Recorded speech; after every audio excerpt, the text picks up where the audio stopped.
ॐ नमः शिवाय। ॐ नमः शिवाय। सौराष्ट्रे सोमनाथं च श्रीशैले मल्लिकार्जुनम् उज्जयिन्यां महाकालम् ओंकारे त्वमामलेश्वरम् पल्यां वैद्यनाथं च काकिन्यां भीमशङ्करम्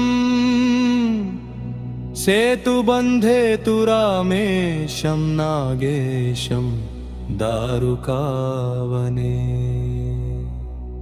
वाराणस्यां तु विश्वेशं त्र्यम्बकं गौतमी तटे हिमालये तु केदारं कृष्णेशं तु विशालके।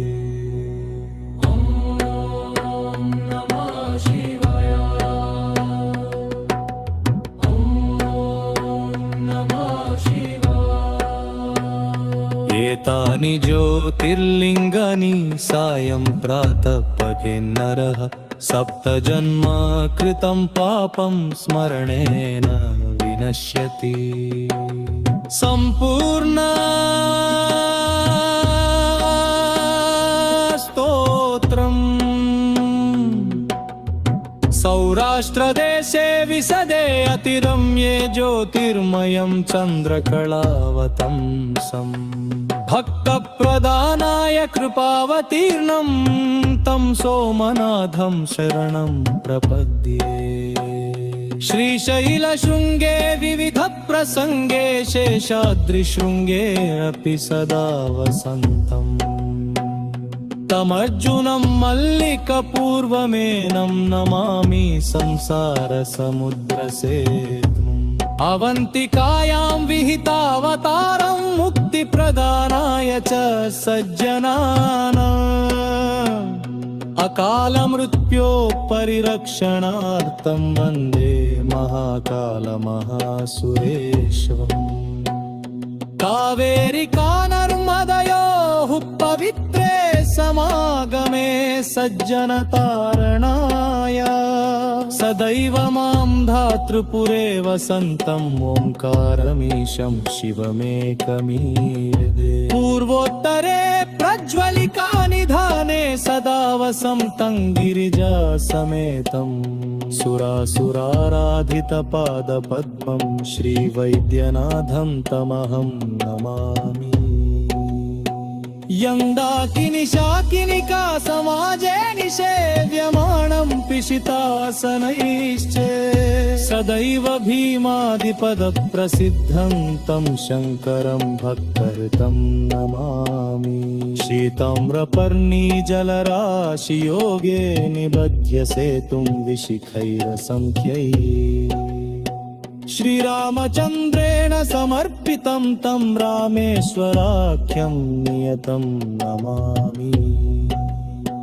यां ये सदङ्गे नगरे रुतिरं ये विभूषिताङ्गं विविधैश्च भोगैः सद्भक्तिमुक्तिप्रदमीशमेकं श्रीनागनाथं शरणं प्रपद्ये। सानन्दमानन्दवने वसन्तमानन्दकन्दं हतपापवृन्दं वाराणसीनाथमनाथनाथं श्रीविश्वनाथं शरणं प्रपद्ये।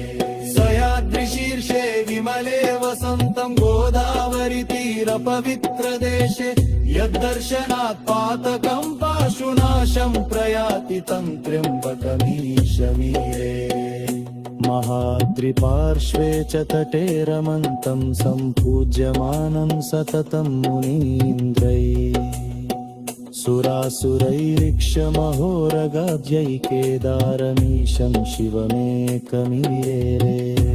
इलापुरे रम्यविशालकेऽस्मिन् समुल्लसन्तं च जगद्वरयन्नं वन्दे महोदारतरस्वभावं कृष्णेश्वराख्यं शरणं प्रपद्ये। ज्योतिर्मयद्वादशलिङ्ग ब्रह्मणां प्रोक्तमिदं क्रमेण स्तोत्रं पठित्वा मनुजोरति भक्ता फलं तदालोक्य निजं भजेच्छन्।